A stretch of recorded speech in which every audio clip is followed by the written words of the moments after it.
We're going to discuss proposals to improve America's transportation infrastructure. It's an important conversation. You know, at the EPW committee, we are already begun the work to craft surface transportation reauthorization legislation for next year. Senator Alsobrooks and I were just visiting about the fact that the last one passed out of the full committee unanimously. And so beginning work early, working together, having good witnesses helps us get to a similar goal next year. I commend Chairman Capito for her leadership in getting the reauthorization process started early, and look forward to working with her, Ranking Member Whitehouse, Ranking Member Alsobrooks, and of course my fellow committee members to get a comprehensive bipartisan bill across the finish line next year. And I also want to thank our witnesses today for being here. We appreciate your time and the insight that you bring to this conversation. As we look toward reauthorization, I'm focused on advancing practical bipartisan policies to improve the efficiency and the effectiveness of the federal aid highway program. Just last week, as I said, the full committee held an excellent hearing with state and local leaders, including Governor Kelly Armstrong, where we talked about lessons learned in past bills and what improvements we can make. Some programs, like the Bridge Formula program, are high priority for all states. Governor Armstrong spoke in strong support of it, and it's no surprise that his Department of Transportation is echoing the same strong support in your testimony today. But there are areas where we can improve. In recent months, I've introduced 3 bills which I believe are all central to this effort. Each reflects direct input from states and is about getting better outcomes without increasing the cost to the taxpayers. From the start, however, I need to emphasize the importance of preserving and strengthening formula funding. As I like to say, without well-maintained routes like Interstate 94, which is made possible because of formula funding, Durham wheat from North Dakota would never become pasta in New York or Los Angeles, and wouldn't that be too bad? North Dakota is a low-population state, but the #1 producer of many agricultural commodities. Our roads can't be relegated to gravel and expect interstate commerce to thrive. So the formula system works, and this committee has demonstrated a strong commitment to it over the years. In terms of reforms, I think we need to take a serious look at reducing the regulatory burden on states and cutting red tape within the highway program. My bill with Senator Kelly, the Transportation Asset Management Simplification Act, does just that. It's a small fix, but it supports a much bigger goal of cutting through the bureaucracy so that every dollar goes further. Another key principle is providing more flexibility for states to make investment decisions that better reflect local needs. Greater flexibilities for states is precisely the goal of the Highway Funding Transferability Improvement Act, which I was happy to partner with Ranking Member Alsobrooks on. It's a great idea, and I'm glad that we're working on it. Her forward-thinking approach on this issue is refreshing. The concept with our legislation is remarkably simple. A lot of good things are, but very important. States know their needs better than any bureaucrat in Washington. North Dakota and Maryland's constituents have very different transportation needs.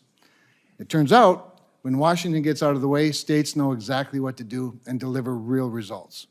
Both Ranking Member Alsobrooks and I served in state and local government. I think both of us would agree. The best partnerships with the federal government were those where we could be the most nimble to meet the constituents' needs. I always tell federal witnesses and nominees, please do not impose federal mediocrity on our state's excellence. This bill embodies that basic principle, and I look forward to hearing from both our state witnesses on this point.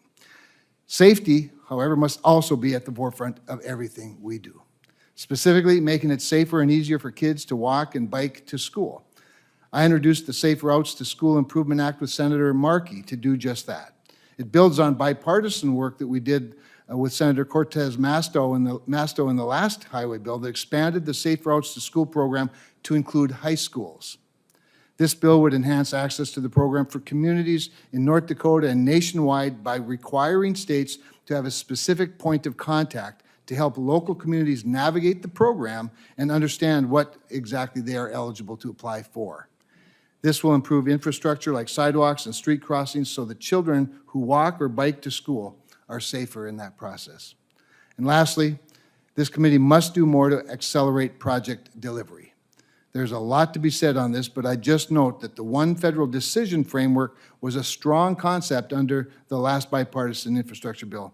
but it hasn't delivered the results we had hoped for. So as part of reauthorization, at minimum, we need to revisit the OFD and make real improvements. I look forward to working with my colleagues to get this bill done and to ensure the highway program is more responsive to the needs of our constituents. Now, with that, I turn the microphone over to my friend, my colleague, the ranking member, Senator Elsa Brooks, for her maiden leadership speech. Too much? No, perfect. Thank you so much. Thank you. No pressure, but you know. So good afternoon, everyone, and welcome to today's hearing on the Senate Environment and Public Works Subcommittee on Transportation and Infrastructure. Chair Kramer, I want to start by thanking you so much for your partnership in leading this subcommittee and in holding this hearing. North Dakota and Maryland are very different states, both with unique needs, and yet we have been able to work together to identify shared priorities, and I am most grateful for that. I also want to thank Chair Capito and Ranking Member Whitehouse for their continued leadership as we both look to build out the next Surface Transportation Reauthorization Bill. I'd like to also acknowledge today the presence of the family of Sarah DeBink Langenkamp. Her widow is here, Dan Langenkamp, and her father, Dirk DeBink. I had an opportunity to speak to both of them and to talk, but they're here with us today. Sarah was tragically killed in August of 2022 while riding her bike along River Road in Bethesda. Her family has worked diligently to turn this tragedy into action and has been advocating to make roads safer for cyclists since her death. So I want to thank you both for the work that you're doing, and thank you as well so much for joining us today. Regular reauthorization is crucial to supporting our highways, bridges, public transit, and rail. However, transportation policy is as much about fixing our roads as it is about safety, equity, sustainability, and economic opportunities. Lastly, I'd like to thank our witnesses. Thank you so much for joining us today. And I especially want to thank Samantha Biddle from the Maryland Department of Transportation for being here today. Maryland is at the forefront of transportation innovation, actively leveraging federal investments to upgrade critical infrastructure like the Chesapeake Bay Bridge and expand commuter rail services. The state's commitment to safer roads and cleaner transit shows how targeted policies can drive real progress in modernizing transportation systems. The condition of our infrastructure directly affects the safety, mobility, and quality of life of all Marylanders. During this discussion, we hope to shed some light on how we can empower states to deliver safer, more efficient, and effective and modern transportation infrastructure. As we get ready for the next Surface Transportation Reauthorization, it is also important to reflect on the progress underway thanks to the bipartisan infrastructure law. In Maryland, as is the case across the country, BIL investments have been transformative. The state has received approximately $4.6 billion in highway and bridge funding and is set to receive nearly $30 million for highway safety initiatives. Additionally, Maryland secured $63 million to expand EV charging networks, laying the groundwork for a cleaner, more modern transportation system. Despite this progress, there is so much work left to be done. Structurally, deficient bridges are a real concern, and nearly half of our major local and state-maintained roads are considered to be in either poor or mediocre condition. These poor road conditions cost Maryland $12 billion annually and lead to traffic congestion, which increases commuter time and delays the movement of goods, hurting the supply chain. Transit systems face funding gaps even as demand grows. This is why the bills being discussed today are so important. Enhancing the Safe Routes program will protect pedestrians and cyclists and foster more walkable communities. Expanding the flexibility to transfer federal highway funds between programs will allow Maryland and other states to better align resources with their most urgent transportation needs, whether it's building resilient infrastructure, modernizing transit facilities, or addressing safety. This is why I was proud to join Senator Kramer in introducing the Highway Funding Transferability Improvement Act. This bill increases the allowable transfer of federal highway funds between eligible programs from 50% to 75%. By increasing flexibility, this bill provides state DOTs with greater flexibility to make investment decisions that reflect their unique needs and evolving priorities. Enhanced flexibility also enables states to repurpose dollars that might otherwise go unspent, reducing the volume of unobligated funds and empowering states to tailor transportation investments at the local level. How we invest in and manage our infrastructure directly impacts economic growth and safety. We all rely on safe roads, efficient transit, and resilient bridges to get to work, access health care, and support local businesses. If we fail to modernize our systems or respond to state-specific needs, that's a lost opportunity in so many ways. So I look forward to discussing these bills and more with our three witnesses today. So thank you. Excellent. Thank you so much. Well, we are honored to have three outstanding witnesses and grateful for this irrevocable gift of your time this afternoon. I'll start out by introducing Chad Orn. It's my honor to introduce Chad. He is the Deputy Director for Planning at the North Dakota Department of Transportation. So thank you for being here and for all the work that you do on behalf of the people of our state. Chad has served as at the DOT for over 2 decades. He holds key leadership roles across multiple divisions, including design, programming, and environmental services. He's a registered professional engineer and holds a civil engineering degree from North Dakota State University. He also served 12 years in the North Dakota Army National Guard as a heavy equipment operator. Thank you for that service. Chad knows firsthand how critical transportation infrastructure is to everyday life in North Dakota. He literally works every day to ensure our roads and bridges meet the needs of communities across the state. I couldn't ask for a better voice to bring a boots-on-the-ground perspective to this hearing. You, Chad, have been an outstanding resource to me and to my staff, and I'm grateful to have you here today to share your insight with the members of the committee. And for those of you who need interpretation services to understand this North Dakota accent, I'm here to help. Thanks again for being here. Mr. Orn, the microphone's yours. Thank you for the kind remarks, Chairman Kramer. Chairman Kramer, Ranking Member also Brooks, and members of the subcommittee. I am Chad Orn. I'm the Deputy Director for Planning for the North Dakota Department of Transportation. Thanks for the opportunity to present to you today. To improve the federal highway program, we recommend various ways of making it more flexible. First, we strongly support S 1733 by you, Chairman Kramer, and Senator also Brooks to increase from 50% to 75% a state's ability to transfer funds between highway program elements. Transportation issues in North Dakota and Maryland differ. Enhanced transferability helps each state address transportation challenges. We also support S 1167, the Transportation Asset Management Reform Bill by Senators Kramer and Kelly. This bill would have states continue quality asset management work, but without annual interruption to present detailed asset data to federal highway. This would save North Dakota and other states numerous hours of work without decreasing the end benefits to their citizens. Next, we support the Safe Routes Improvement Act, S 1828, by Senators Kramer and Markey, which seeks to improve the safety of young people traveling to and from school. We understand that the bill allows the state to add the responsibility of a Safe Routes to School coordinator to another official in the state DOT. That flexibility is important as state DOTs evolve their approaches to improve safety and working with local governments. Next, Congress should distribute a greater percentage of highway program dollars to states by formula. The record is clear that highway formula dollars are invested in projects more promptly than our discretionary dollars, expediting the public benefit. Similarly, we strongly recommend that Congress continue a formula bridge program in the reauthorization bill, preferably as contract authority and as part of Title 23. Finalizing a federal discretionary grant to a state takes way too long. Last week, North Dakota Governor Armstrong explained to the full committee that for one North Dakota project has been over 2 years since the project was selected by the US DOT.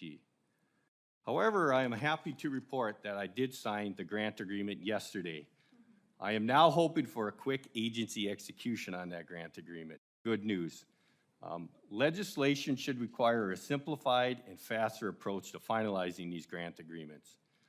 Further, Congress should eliminate, shrink, or reform slow obligating programs and redirect those funds to effective formula programs.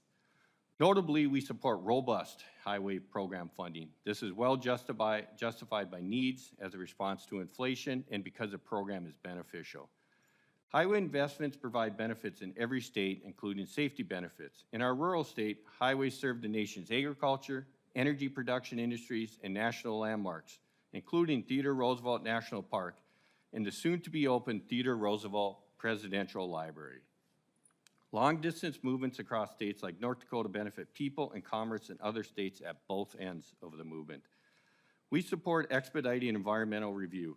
This is important to states with a short construction season as North Dakota has. A 1-month delay in our state can become a delay of a year if it means a project can't be started until the next year. We support the SPEED Act, S. 1894, by Senator Lummis, and co-sponsored by you, Chairman Kramer, Senator Kelly, and Senator Barrasso. This bill adjusts for inflation a current law provision that provides a categorical exclusion under NEPA for projects of limited financial assistance. We also support more opportunities for an environmental review role for states, including states unwilling to waive their sovereign immunity. In addition, Congress should establish an efficient Buy America waiver process. A state or local government must be able to file a waiver request that will be promptly published for comment, and after a comment period, promptly followed by a federal highway decision. This is a real concern for North Dakota. North Dakota DOT sent its first of 5 Buy America waiver requests to use submersible pumps to FHWA in 2023. To date, there has been no decision on our waiver requests. In closing, we have presented today various ways to make the highway program more flexible and effective. We submit that all states and their people and businesses will benefit if reauthorization legislation includes these reforms. That concludes my statement. I'll be pleased to respond to questions. Excellent. Thank you very much. Our next witness is Marissa Jones, the Managing Director of Safe Routes Partnership. The Safe Routes Partnership is a nonprofit focused on making it safer and easier for children to walk and bike to school and in daily life. It says kids here. I'm going to call them children because Coach John Wooden chewed me out so badly one time for referring to young people as kids because he said they're baby goats. But, and you would know that in Wyoming, I'm sure. But anyway, forgive my diversion. Marissa leads the organization's national policy and advocacy work, which includes the Safe Routes to School and Safe Routes to Parks programs. She works closely with Congress, federal agencies, and local partners to enhance access to schools, parks, and everyday destinations for communities across the country. They were very helpful in passing bipartisan legislation from last year that I talked about with Senator Cortez Masto during the last highway reauthorization bill. The Safe Routes to All Schools Act, which opened up the Safe Routes to School program to high schools rather than just elementary and middle school facilities. And I appreciate their support as we work to make the program even more accessible. Marissa holds a Bachelor of Arts in Community Health and Political Science from Tufts University and a Master's in Social Policy from the University of Pennsylvania. I'm glad she could be here today to share how her perspective on ways we can improve safety for youth across the country can be addressed by this committee. We thank you, and you're free to give your opening statement. Thank you so much, Chair Kramer, Ranking Member Also Brooks, and members of the committee.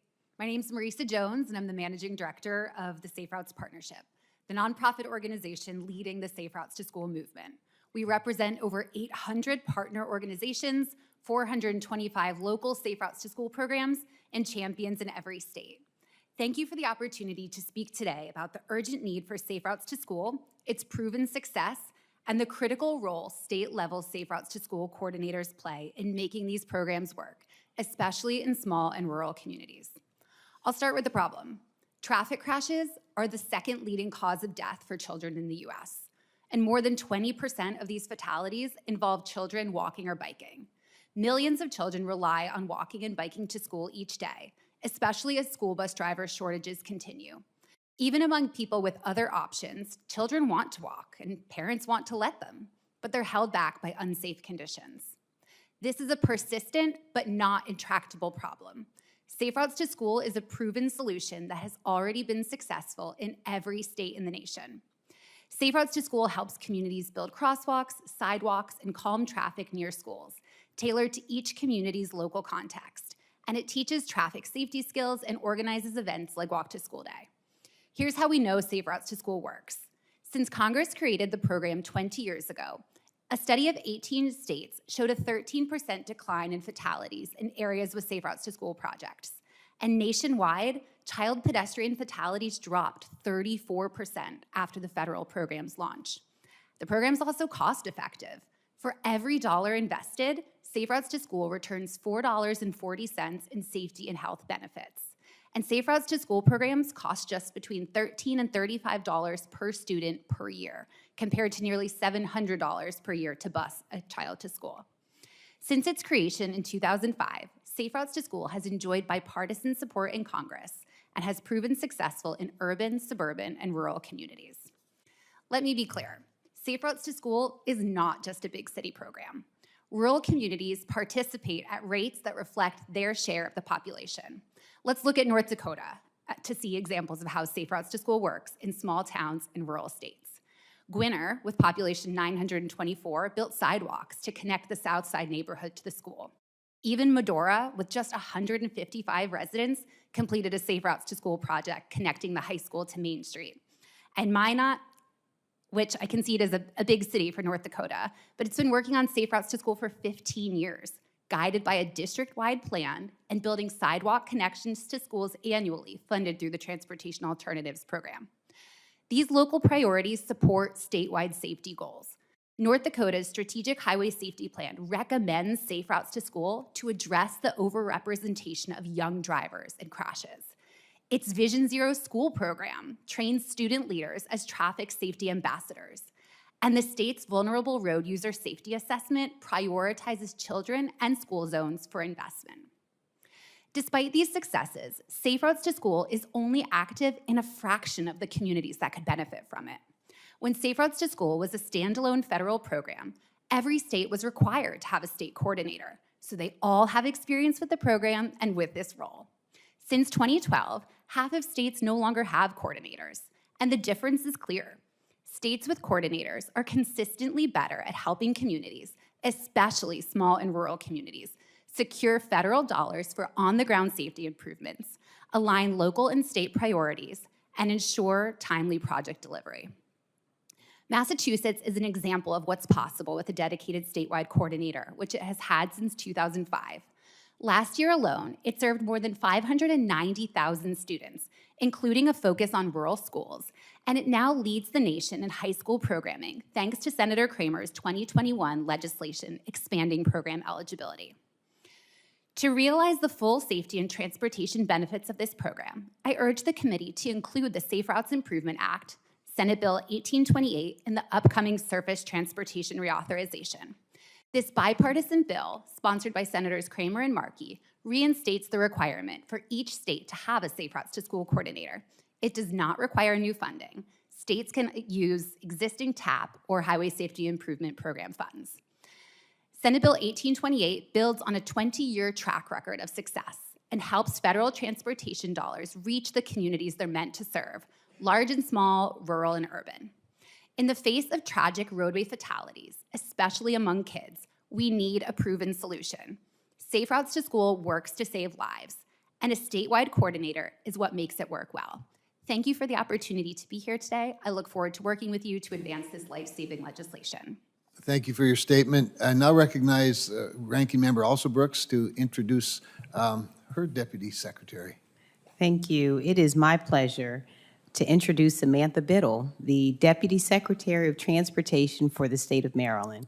Ms. Biddle has over 17 years of dedicated service in the transportation industry in both the public and private sector. Her extensive experience includes 8 years in the private sector as a transportation planner before joining the State Highway Administration for 6 years in various planning, strategic, and leadership roles. Prior to being named Deputy Secretary, Ms. Biddle spent 3 years in executive positions within the Secretary's office. She's a graduate of the University of Delaware and is an American Institute certified planner. I'm excited to have her here with us today to testify on behalf of Maryland and to engage in this productive conversation. Ms. Biddle, thank you so much for being here. Chairman Kramer, Ranking Member Also Brooks, and distinguished members of the subcommittee, thank you for the opportunity to be before you today. My name is Samantha Biddle, and I'm honored to serve as Deputy Secretary of the Maryland Department of Transportation. Maryland is unique among state DOTs in that it is an integrated multimodal agency comprising 5 modal administrations: aviation, port, motor vehicle, state highway, and transit, and supporting authorities such as the Maryland Transportation Authority and WMATA. This structure empowers us to deliver comprehensive, coordinated transportation solutions that connect every corner of our state, fostering economic vitality and quality of life. As Congress undertakes deliberations on the next surface transportation authorization, we urge that the principles of predictability, flexibility, equity, safety, and sustainability remain at the forefront. These are not abstract ideals. They are foundational to our stewardship and the daily realities of our diverse communities. Let me begin with S 1733, the Highway Funding Transferability Improvement Act. We appreciate the bipartisan leadership of both Chair Kramer and Ranking Member Also Brooks. S 1733 proposes a pragmatic but consequential enhancement, increasing the federal transferability cap on highway funding from 50% to 75%. This simple adjustment will afford state DOTs, including Maryland, critical latitude to deploy federal resources where they yield the highest return, empowering evidence-based, data-driven investment decisions that respond to dynamic local needs. For Maryland, this flexibility means that we can more efficiently direct funds towards multimodal, community, and climate priorities, modernizing our transit fleets, investing in electric vehicle infrastructure, bolstering port resiliency, and advancing targeted safety improvements in historically underserved communities. As it stands, MDOT flexes approximately $45 million annually for transit capital and expects to leverage even more with additional flexibility. Given our multimodal nature, we have also been able to provide the Port of Baltimore with $40 million in PROTECT funding to advance resiliency efforts at our public marine terminals. However, for flexibility to effectively support multimodalism, I also encourage the committee to ensure consistency and transparency in eligibility determinations for all U.S. DOT modal agencies and transparent prioritization processes for state-led federal aid investments. S 1733 is a value multiplier, not a zero-sum game. It allows us to strategically advance a safe, reliable, and sustainable transportation system.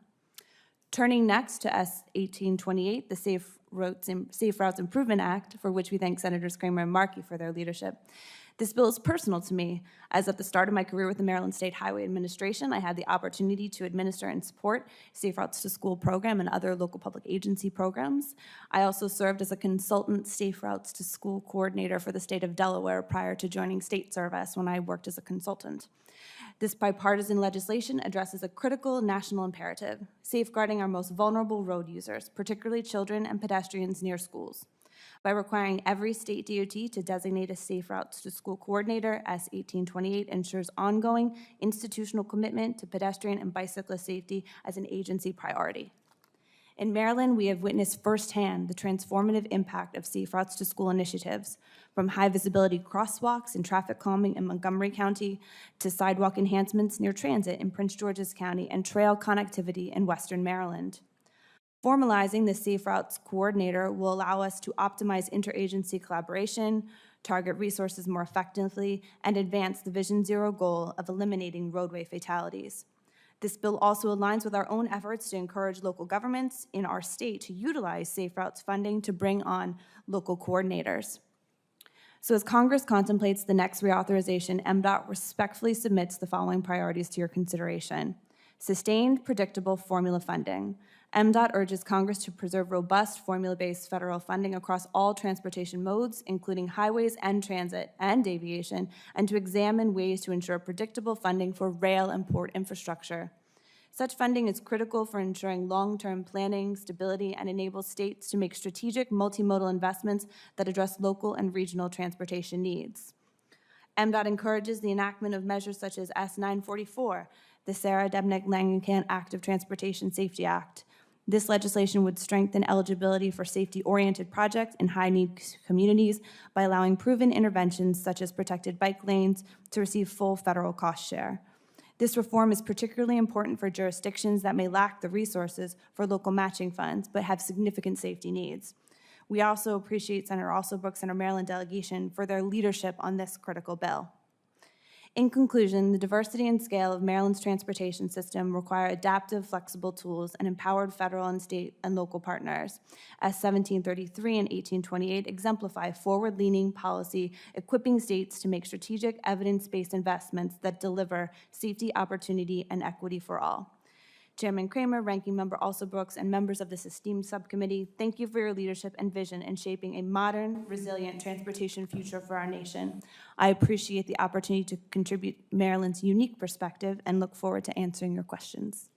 Thank you, Ms. Biddle. Thank you all for your opening statements. And while we all intuitively know there's a big difference between Maryland and North Dakota, you two have painted a perfect picture of just how very different they are.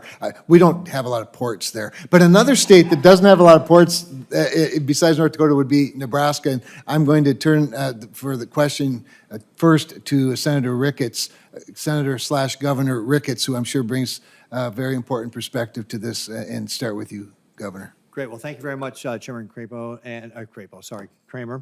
And and then Ranking Member Alsobrooks, thank you very much for holding this important hearing on surface transportation, and look forward to working with the committee to be able to really craft another great bill. And want to say thank you to our witnesses and sharing your testimony here. Look forward to talking about some of the reforms that we can do to be able to help.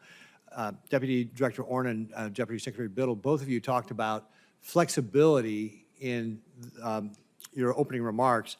When I was governor of Nebraska, that's one of the things that we certainly would have appreciated as well, as more flexibility, because as the chairman pointed out, states are different and they have different needs. We don't have a lot of ports in Nebraska either, as a matter of fact, but we do have rail, we do have surface transportation, we have runways for our airports and all that. One of the other things I did when I was governor is I implemented a process improvement methodology called Lean Six Sigma. And again, what that did is help us streamline how we issued air construction permits, as an example. And what Lean Six Sigma does, we can't change any sort of environmental regulations, but we can change the process for how we do it. We were able to cut this number of steps to issue an air construction permit down from 110 steps to 22 steps. And by doing that, we took the time to issue the permit from 190 days to 65 days. Again, without changing any sort of environmental regulations along those lines, but providing better service to our taxpayers. So that's just one example of some of the improvements we can make with regard to looking at the next transportation bill, is how we can find ways to streamline the operations. Modern transportation projects are complex, but it doesn't mean they should be impossible. In fact, that's one of the things that we need to do, is make sure that we're delivering on these important projects. So for both of you, I'd like you each to take a turn talking to me about what are some specific ideas that you would like to see us do here in Washington that would help with flexibility in your states. And Deputy Director Orn, we'll start with you.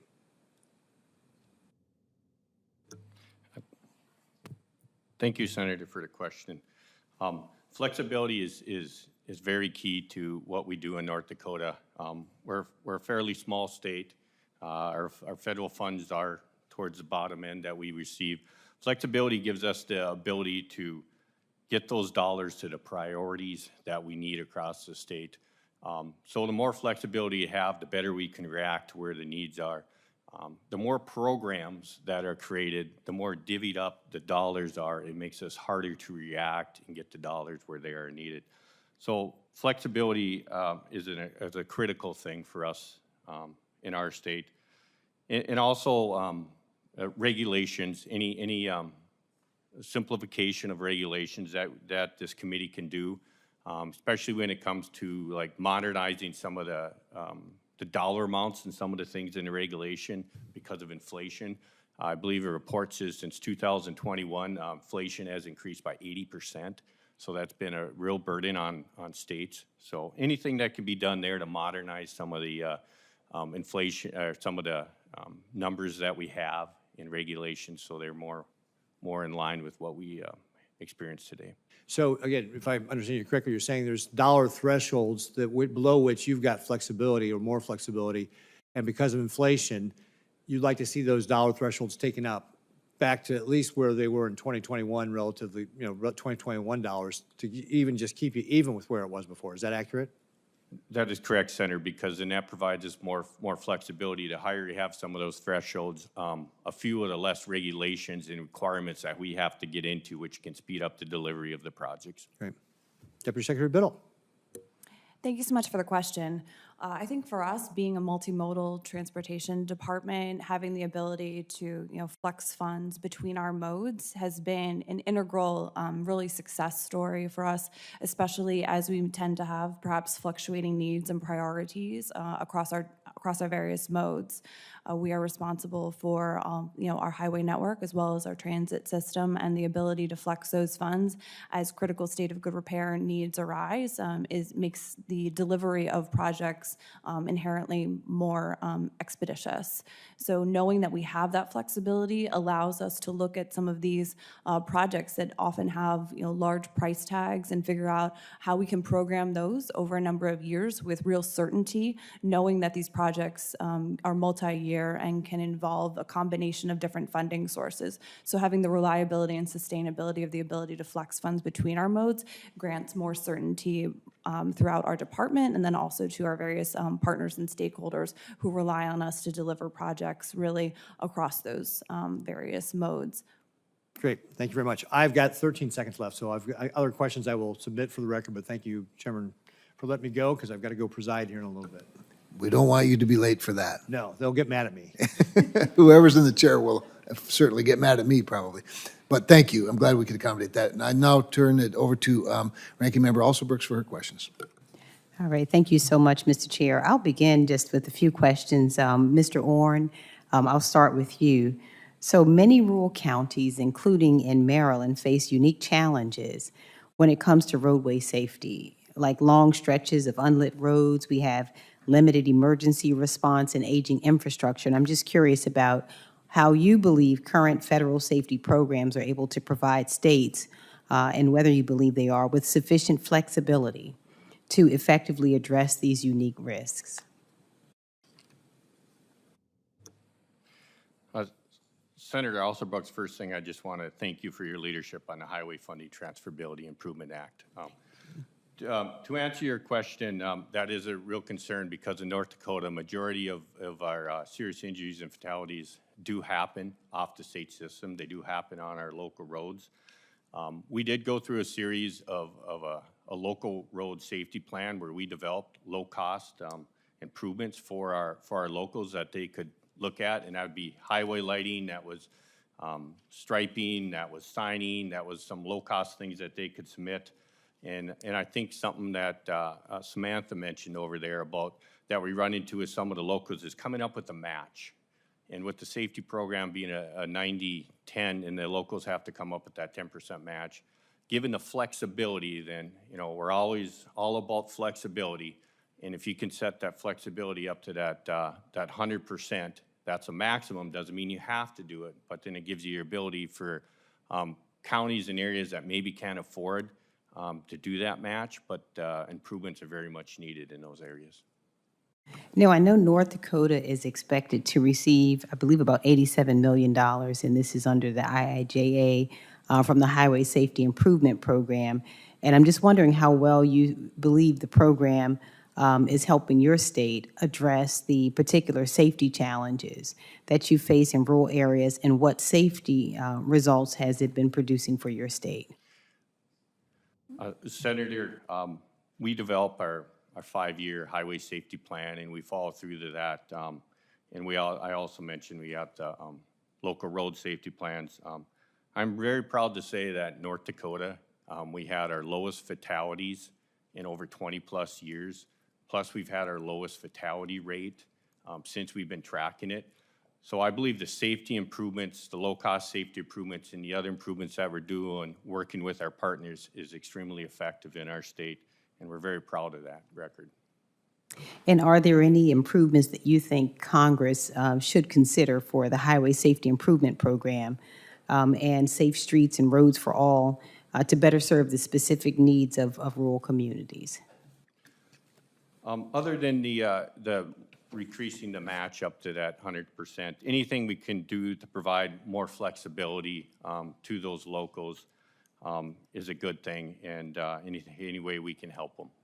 And just going to go back to Ms. Biddle also, we're so proud. Maryland is leading the way in modernizing transportation by utilizing federal funding to improve essential infrastructure. And I just wonder if you can tell us how increasing the allowable transfer of federal highway funds between eligible programs would help address the most pressing transportation needs in Maryland and in other states. Thank you, Senator.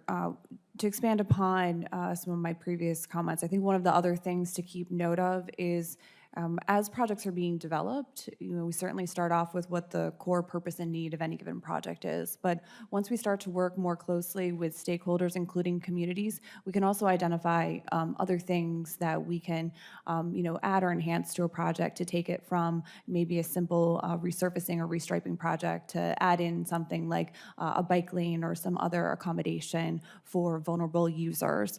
And oftentimes there can be some, red tape associated with as the scope of a project may advance or develop, and maintaining the flexibility of the federal funds allows us to keep the federally eligible portion of our project to be at its highest maximum component, meaning that our state match might be more like an 80-20 rather than something lower than that. And the more and more that we can do to leverage federal funds, the more projects we can do, and the more that we can do to deliver and expand the type of impactful solutions that we want to do across the state.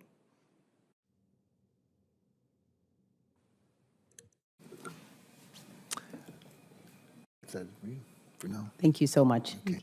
I now recognize Senator Lummis from another state in the middle of the continent with no ports, but a lot of similarities to North Dakota, although we've removed all of our mountains.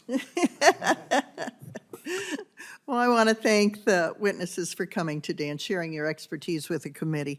I also want to commend the family of the deceased young person who was on her bike. In Grand Teton National Park in my state, a young biker, a young girl was also killed by a car that was looking at the Tetons and not at the road. And it changed the transportation in the park, accommodating bicycles on a different route that separated them and just made everything so much safer for both bicyclers, runners, and cars alike. So your work will be recognized, and my condolences that that is what brought you here today, but thank you for coming.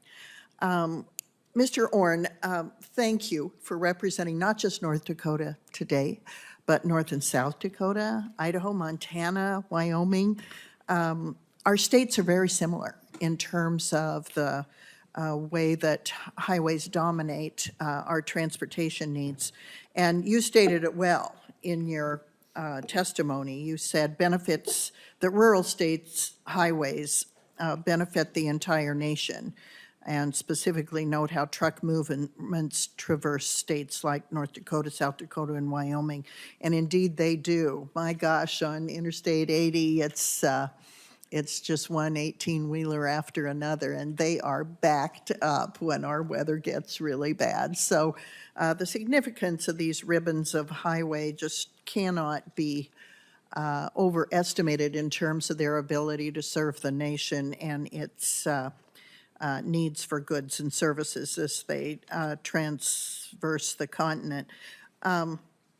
You also highlighted the reality of our short construction seasons, where delays of even a month can delay for a year the construction of certain segments of highway. And just like in Wyoming, weather is the news on a lot of days in our state. So I want to thank you for recognizing that without a strong network of roads in the rural West, access to many of our country's great national parks and other scenic wonders would be limited, as well as the tremendous transportation needs our country has that are fulfilled by our highways.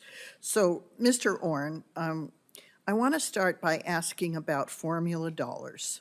Your testimony notes that formula dollars deliver projects more promptly than discretionary dollars. Can you elaborate on this?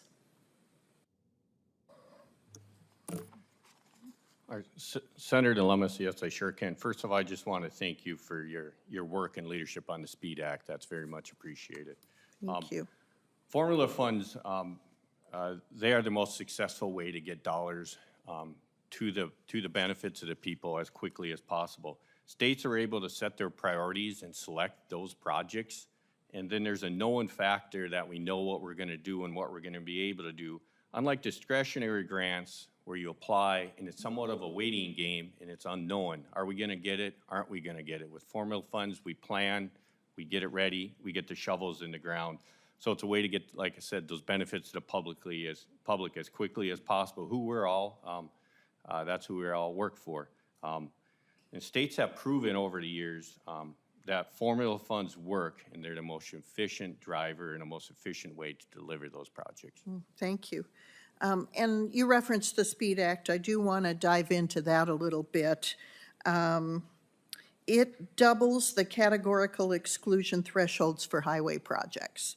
So currently, smaller transportation projects can bypass lengthy environmental reviews if they receive less than $6 million in federal funds or costs under $35 million in total, with federal funds under 15%. So the SPEED Act would double those numbers.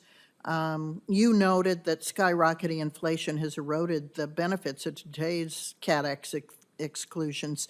Can you speak to how doubling the categorical exclusion thresholds would accelerate project delivery in states like ours? Senator, by doubling that to catch up with the inflation, like you said, it's less regulation, it's less environmental NEPA that you have to go through for a very simple project that's been proven time after time after time. So that gives the ability, especially with using formula funds, it gives you the ability to get that project out there that much quicker, and then we don't miss that construction season. And it just will save the states, small states like ours, a lot of time and a lot of resources that can be focused on other areas. Yeah, time is sure money in our states. You know, you're planning and trying to execute and do the bidding, open the bids, execute the contracts, and my gosh, in the intervening time frame, the project has gone up, and now you can't even afford to do it anymore. So thank you for your testimony. I have other questions. I'll submit them for the record, or if there's another round, I might ask them in person. Thank you all for being here. Thank you. We've been joined by the chairman of the full committee, Senator Capito, and I'm going to turn to her now for her questions. Thank you, Mr. Chairman, and thank the ranking member, and thank all of you for being here, for being our guests. As I know, Senator Kramer has said that we are marching to, hopefully, a reauthorization of the surface transportation bill in a timely fashion, timely being September 2026. And we're working well together as a committee, and these are, my history here on Capitol Hill has been that transportation and infrastructure is something that we all have, we have our different needs, but we all have need for. So I think flexibility, Senator Lummis, I think, asked the first question I was going to ask of Mr. Orn on the flexibilities that you get by having the formula fundings. I mean, we're not going to build highways in West Virginia the same way that you build them in North Dakota or in Maryland or other places. So they're just different needs. So I'll leave that question because I think you answered that. But I think one of the things that is important as well is permitting reform. I think if we can get bipartisan permitting reform, all of these dollars will go a lot faster and a lot more efficiently than they have in the past. Do you, Mr. Orn, or Ms. Jones, or Ms. Biddle have any comment on permitting reform?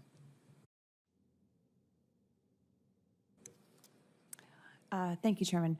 I believe that permitting reform is certainly something that we look forward to supporting both at the federal level as well as at the state level, because as you know, the permitting landscape is not exclusive just to that we navigate with all of our federal partners. The state of Maryland, we have robust state permitting as well. So coordinating both the sequence of permits on both levels can be extremely challenging. And to Mr. Warren's experience of, I don't share in the extremely limited construction season that he does, but I know that even in the state of Maryland, looking at things like when we can do work in and around streams and things like that, Right. we really want to make sure that we are taking advantage of every available window. And oftentimes it can be things like permits that can cause us to perhaps lose a moment of opportunity. Right. So certainly agree with you in that sense. Thank you. Let me follow up with you on another question. Our member, Senator Cardin, who was on this committee for a very, very long time, when the Francis Scott Key Bridge was hit and destroyed and lost lives, very tragic event, he pushed really, really hard to up the federal share of rebuilding that facility 100%. And I talked to the governor a couple of times, and the sheer will of Senator Cardin got that done. Yeah. And so it was a big lift for him. But could you update me on the status of the reconstruction of the bill and tell us the current cost estimate for that bridge? Of course, and thank you as well for your support and partnership as we navigated what was truly a catastrophic event that we are still working through. So we're so immensely grateful for the federal support. This is a critical national freight and supply chain asset, and we pledge to remain transparent with this committee in providing updates as well as in our efforts to seek reimbursement to the responsible party for that bridge elision. To date, the Francis Scott Key Bridge rebuild has been environmentally cleared, and we have a progressive design build contractor in place, and pre-construction and demolition activities are currently underway. We appreciate the strong continued partnership with the Federal Highway Administration as well as our progressive design build contractor, Kiewit.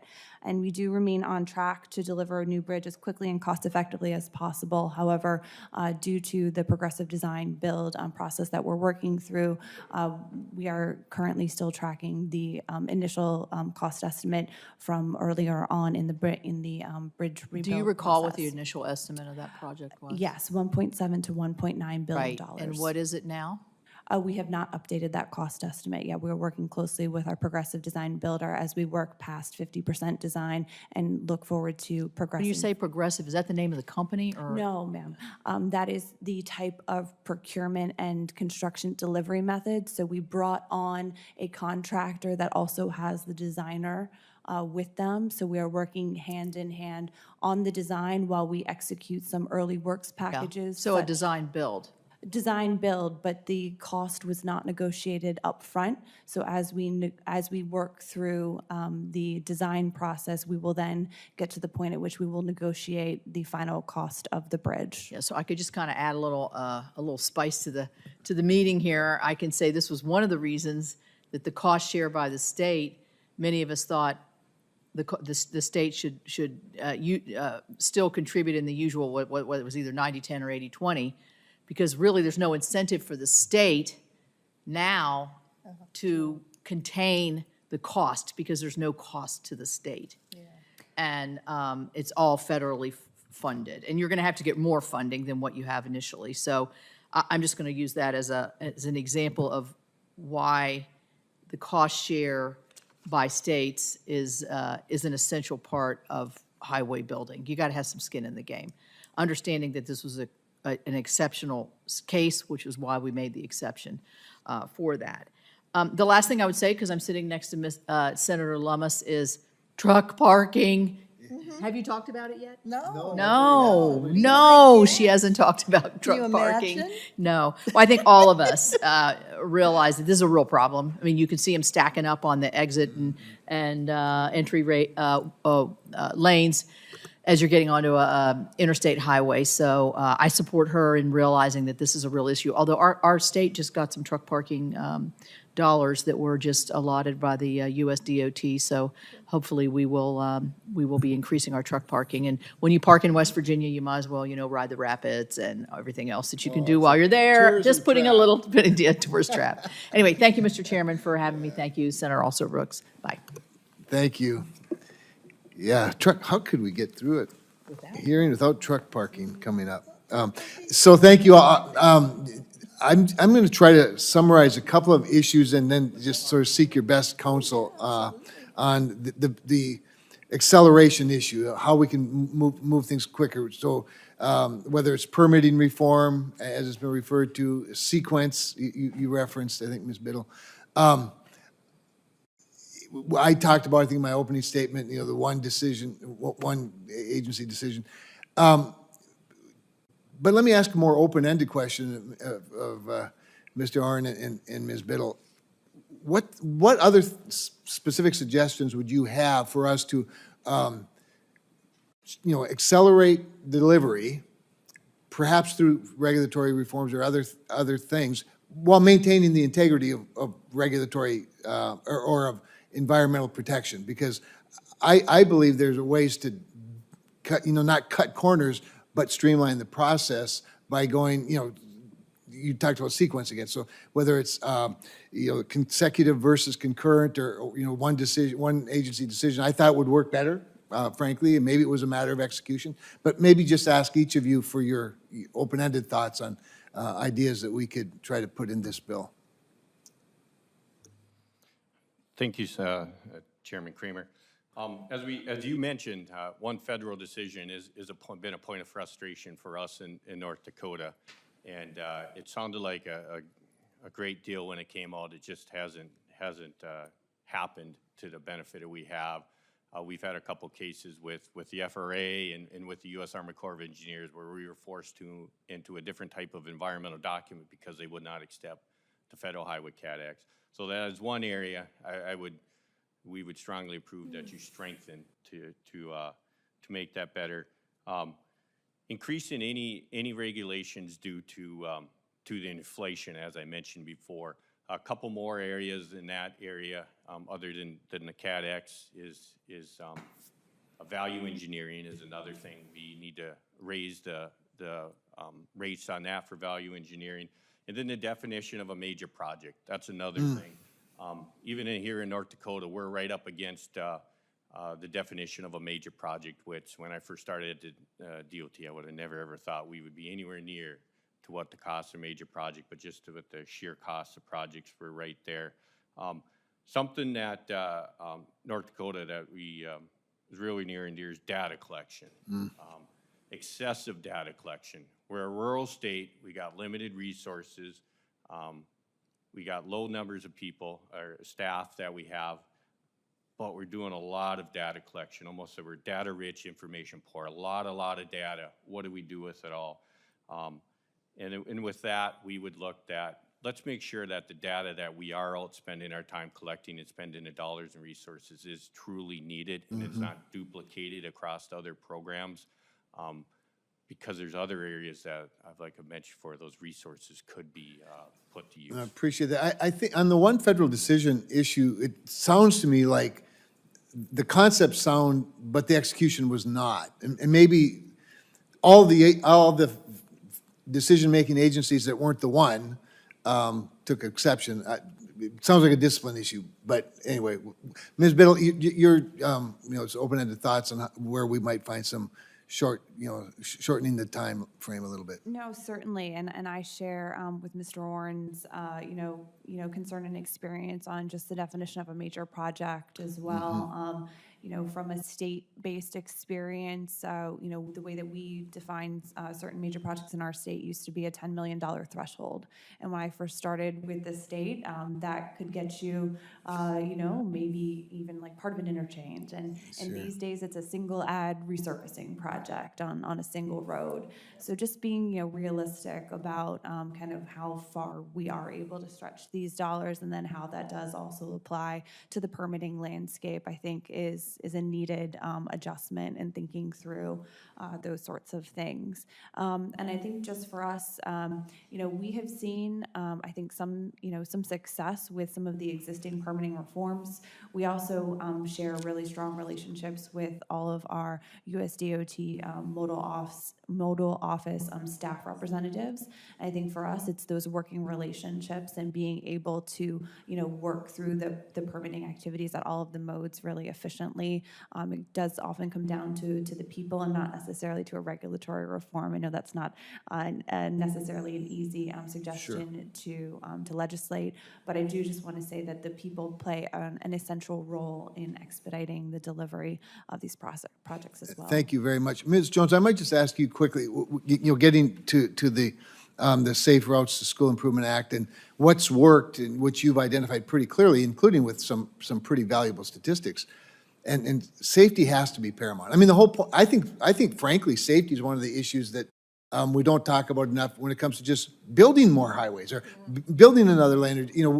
Safety seems to be sometimes like its own thing. But with regards specifically to this, tell me a little bit about your experience with communities that don't know what to do. They might want to do something, they might even have a good idea of how to do something, but the thing that they're missing is that, and this is certainly true in North Dakota, a small town may not have the technical expertise to even know a grant exists, much less how to apply for one. Does that sound like, is that something you do or that your network does, and how valuable is that? Yeah, absolutely. Thank you so much, Senator Creamer, and thanks for your leadership expanding Safe Routes to School to high schools, which has been a huge success all across the country.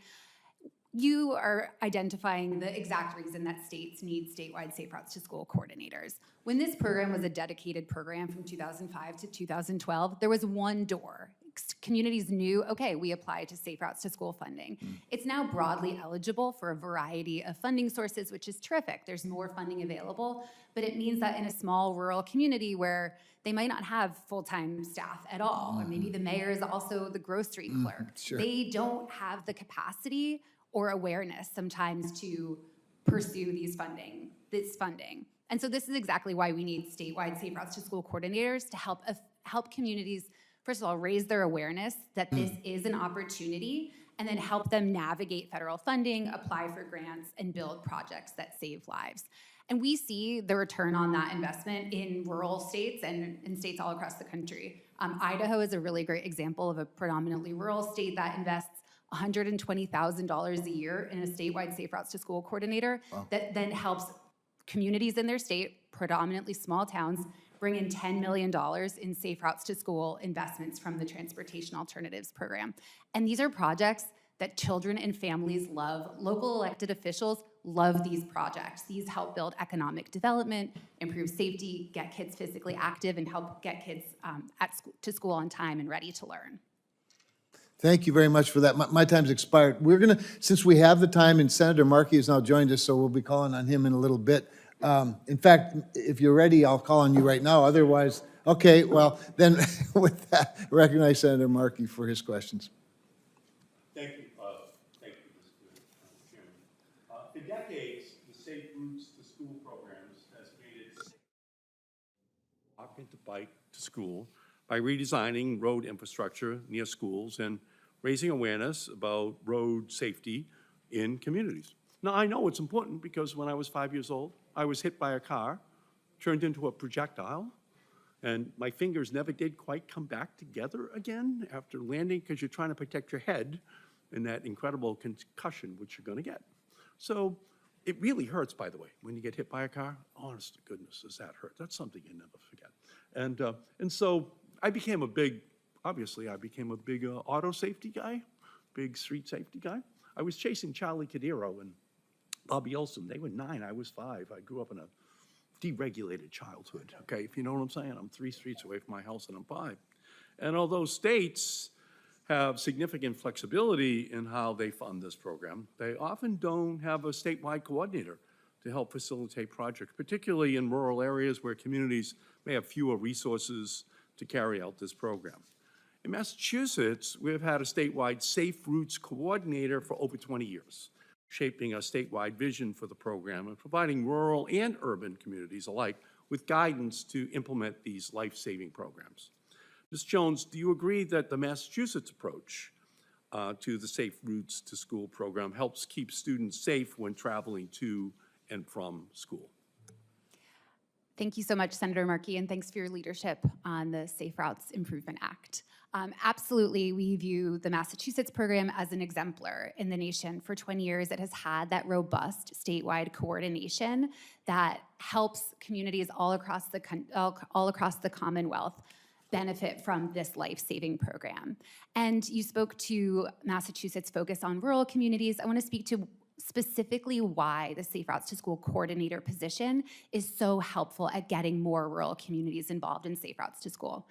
Oftentimes, if there's a lesson learned, like here's how we do, sorry, I'm not, if there's a lesson learned, if there's not a coordinator, it just stays with that community by themselves. In Massachusetts, the statewide Safe Routes to School coordinator created a series of rural case studies for Safe Routes to School programs so that they can be shared out and other rural communities don't have to reinvent the wheel, learning how to access this program, learning how to deliver life-saving projects for their constituents. And Senator Kramer and I, we agree with you. We believe that a vision without a coordinator is an hallucination. Right? So you need a coordinator. So that's why I'm proud to partner with Senator Kramer on the Safe Routes Improvement Act.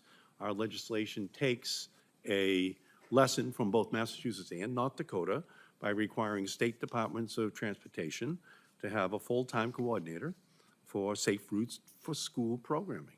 Whether you're a child in North Dakota or Massachusetts, you shouldn't have to worry about getting to school safety. And Mr. Orn, let's turn to another transportation issue related to North Dakota. North Dakota ranks second in the nation for the high-quality condition of its roads. Your state has achieved this impressive performance in part because it prioritizes maintaining its roads in a state of good repair, such as ensuring existing roads are smooth and pothole-free. Well-maintained roads allow travelers to avoid expensive and dangerous incidents such as flat tires, broken axles, and that makes roads safer for all road users and saves travelers money. So, Mr. Orn, do you agree that prioritizing maintenance has led to a more affordable and efficient transportation system for North Dakota residents? Senator Markey, first I want to also echo your leadership on the Safe Routes Improvement Act. Appreciate that. In North Dakota, we have just over 1,000 employees, and over a third of them are dedicated to the maintenance of the roads. So we do have and they try to get out and maintain at least a third of the roads every year. So we do put a lot of effort into maintaining our roads, and then we try to program the projects at the right time. If you get the improvement down on the right time, then it's less improvements you have to make, so you can go more with the maintenance project that you talked about. But we also throw in some flair of some other major projects we need to do, shoulder widening, reconstructions, and all that type of stuff. But I believe I'm very proud of what North Dakota brings, as you mentioned, with the second in the nation with our quality of our roads. And I invite everybody out to North Dakota, a great rural state. Yeah, and again, I'm looking forward to working with you. I think you have the right frame. North Dakota spends 94% of its highway dollars on maintenance, just to make sure that they're there. And if I may just finish up my story. So now I'm out in the middle of the street, and I'm 5 years old. But in it, again, 1,000 pounds of steel, when it hits you, really hurts. So I'm there. I'm hurt. And all of a sudden, somebody picks me up, puts me in the back seat of the car, and they're driving 100 miles an hour up to the emergency room of the Malden Hospital. And there's two things your mother always tells you when you're a kid. Number one, if you're ever hit by a car, your phone number is MA40815. You're 5 years old. Number two, change your underpants every day, because if you're ever in an accident, I'm going to be so embarrassed if you are wearing dirty underpants. Okay, so now the doctor says, what's your phone number? MA40815. So now I can hear her, Mrs. Markey, we have your boy here. Eddie, if you give us permission to operate. But the nurses are starting to unbuckle my pants. And I know I haven't changed my underpants in 5 days. I'm 5 years old, right? And so I'm trying with my fingers to hold on. And my last memory is just this chloroform coming on my face. And I'm out. And I'm out. Anyway, I'm 25 years old. I'm running for state representative. I'm in my third year at Boston College Law School. And it's 5 minutes of 8, and I'm on the other side of town from where I live. And this guy comes up to me and says, "Were you hit by a car when you were 5 years old?" I said, "Yeah." "Did somebody pick you up, put you in the back seat of the car, drive you up to the emergency?" I said, "Yeah." "Did you ever wonder who that guy was?" I said, "Yes." He says, "Well, I was a fireman. I was sitting on my porch. So I just did that." And you know what? My wife and I, we were talking, it sounds like you've turned out okay, so I'm going to go in and be your last vote tonight. You know what trumps an election? Getting hit by a car. So the only thing I'm thinking about, I'm in the Wayback Machine right now, thinking about that kid who got hit, right? And how fortunate I was now just to be there. And that's why I thank all of you for all the work you're doing to try to make our roads safer, especially for kids in school. Thank you, Mr. Chairman. As public servants, we're often motivated by personal experience, Oh, but my that, goodness. that's one good story, I have to say. Thank you for sharing that with us. We have some time to have a second round of questions, senators, if you're open to doing that. So I will recognize the ranking member to start off the second round of questioning, and then go directly to you, Senator Lummis. Okay, thank you, Mr. Chair. Just have a couple of questions. So for Ms. Biddle and Mr. Orn, this question is about accountability and transparency. Your state's departments of transportation are responsible for deciding how and where you will spend federal highway dollars in your state. And accountability is critical when selecting projects to ensure that investments address the most pressing needs, whether it be improve resilience, enhance multimodal transportation, or implement safety measures. And so we need to be sure that flexibility, although that's important, does not result in underinvestment in underserved communities, and that all states continue to support modes of transportation. So as we consider expanding states' ability to transfer federal highway funds across programs, how can we also strengthen transparency and accountability? If you can just each answer that. Thank you so much for the question, and completely agree. When states have greater authority to direct those federal funds where they're most needed, whether for safety, climate change, resilience, it's equally important that those decisions are all well-documented, performance-based, and clearly communicated to all of our partners.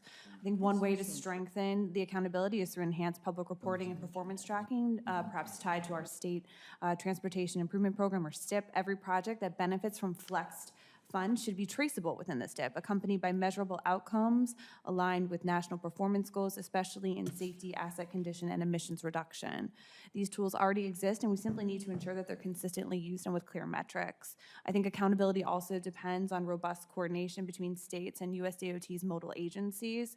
MDOT supports consistent and transparent eligibility determinations across all these programs so states can plan flexibly while remaining grounded in federal oversight and public expectations.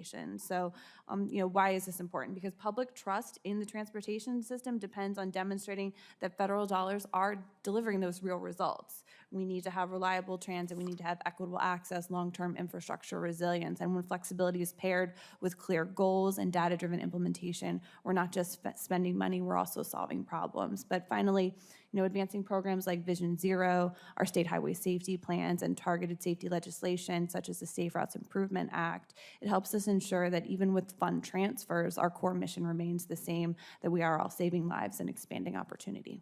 Thank you. Senator, I concur with some of the remarks that Samantha made. We have our STIP, we have our travel meetings, we reach out to our tribes, and we work with them, our MPOs. We also work with all our local public agencies. I just want to say that every project that we do in our state is either in a community or it affects a community, whether you're in a county, a city, a small city, or a big city. Every investment we make does affect our communities. And actually, what we use our transfers for is to be able to be more flexible towards our larger communities. So the more we can transfer, the better we can help with their priorities and reach the goals that they want in their communities. Without the transferability, it would make it extremely difficult because with the sub-allocations, we do get down to where they're fairly small in our state, so it makes it very difficult. You have to have just the right project to fit just the right dollar amount, and that's may not always be your right priority. So through transfers, we are able to benefit a lot of our communities, and that's part of the use that we use that, and that's why we're very supportive of the Transferability Act. Thank you. Just one more question for Ms. Jones. It's a question about barriers. I know we've heard a lot about how the Safe Routes to School program improves pedestrian and cyclist safety and the efficacy of it, but can you just talk a bit about the barriers that exist at the state or local level that limit both the scale or speed of the implementation of the program? Yes, thank you so much for the question, Senator Also Brooks. I mentioned in a prior response that sometimes it's awareness or lack of capacity from a local community to apply, but another barrier is the local match requirement. So these projects typically require the 20% match. And some states are using new flexibility from the IIJA to reduce match in high-need areas, but many communities still struggle with that 20%. And that's why the Sarah Devin-Langenkamp bill is so important. It gives states the flexibility, if they would like, to use the Highway Safety Improvement Program as match for local safety projects like Safe Routes to School projects. To me, this is the perfect example of flexibility focused on accountability and outcomes. It gives states a tool in service of a desired outcome, safety, and it really helps local communities that don't have that 20% match, particularly small and rural communities with a low tax base who would otherwise not be able to access those funds. Thank you. I yield back, Mr. Chair. Thank you. Thank you very much. I'll try to wrap it up here, but Senator Lummis had to leave, but she wanted me to ask you a question, Chad, on her behalf. So I'm going to do my best to sort of summarize her point here. She wanted to touch on her legislation, Senate 1066, the Highway Funding Flexibility Act. I think you might have mentioned it. It addresses the practical reality that the National Electric Vehicle Infrastructure Program is fraught with significant implementation challenges, which has left substantial funds unobligated, while states have, of course, high priority. So her question is, from a state transportation management perspective, can you explain how the flexibility to redirect stalled NEVI funds to highway and bridge projects could help deliver more immediate benefits to the public? Thank you, Chairman Kramer. In North Dakota, as in most states, we have a lot of needs, and needs outweigh the dollars that are available for them. So with the NEVI dollars, with the bill that you referred to, that would give the states ability to spend those dollars on highways and bridges, which gets back to the basics of our system, spending dollars on highways and bridges. That would give us the added flexibility to inject more dollars into our system. So we would be very open to that, rather than those dollars going elsewhere, to have them flow back into the highways and bridges. Thank you.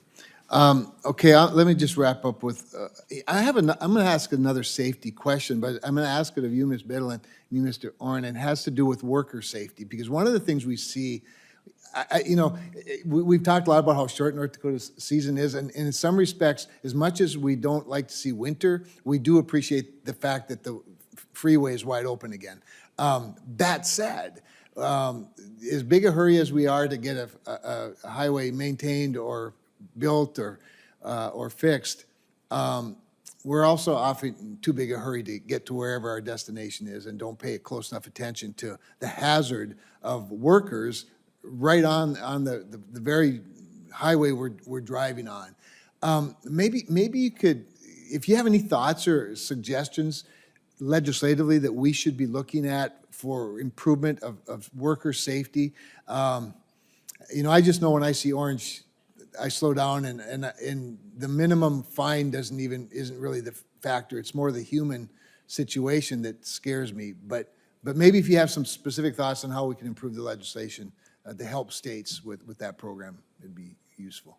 No, thank you so much for the question, and it certainly hits close to home for the state of Maryland. Certainly the tragedy that we experienced just last year was the one that I think that garnered a lot of attention nationwide, but unfortunately in March of the year prior we experienced a crash on the Baltimore Beltway that killed 6 highway construction workers.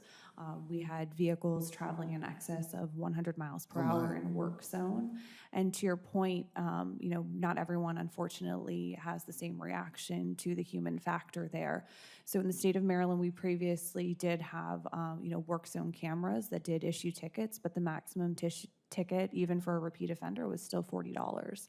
And that just wasn't getting anyone's attention. So through working with our state legislature and the support of our governor and lieutenant governor who chaired a work group on this topic, we implemented legislation through the state of Maryland that introduced a tiered fine structure and also allows us to expand our implementation of work zone cameras. I always say that I hope we don't earn a single dollar through these programs because it's not about generating revenue, it's about protecting our workers and saving lives. But I would be happy to submit further some of the other components of that legislation for the subcommittee's consideration, things that we've seen that have been beneficial in the state of Maryland. And we do think that we've seen behavioral changes since some of that tiered structure and other technologies have been implemented. Well, deterrence can be expensive, but not nearly as expensive as not deterring. Mr. Oren, if you have thoughts on that, I'd welcome them. Senator, obviously, safety is at the utmost importance in everything that we do every day. And a work zones just don't accommodate contractors. Our workers from our departments are also in those same work zones. So it's Sure. very near and dear to our heart. The main thing I want to say there is we have a real good relationship with our AGC, our American General Contractors. So we do work with them. And work zone is important, but we don't want to see a bunch of restrictions added to it. We still want flexibility to be able to work with our contractors and our partners on the work zone safety. And if we hear any feedback, we make corrections, we fix it, we listen to them because we know it's critical with that. A few examples of stuff that we did in North Dakota, as Samantha alluded to, we also just raised our fines within work zones, almost doubled them in the state, and that's going to go in effect on August 1. The state legislature does that. And another thing we do, and we've been doing for years and years and years, is we provide overtime dollars to our highway patrol so then that they can patrol the work zones. So if there's contractors or our employees in work zones that feel like they think just the traffic's moving way too fast, things aren't quite right, they make a few phone calls and the highway patrol shows up and they patrol, and we help pay for the overtime for those highway patrolmen to be in those work zones to make sure that the workers are safe. Excellent. Well, thank you all very much for your testimony. It was a very valuable hearing and appreciate your contributions to that.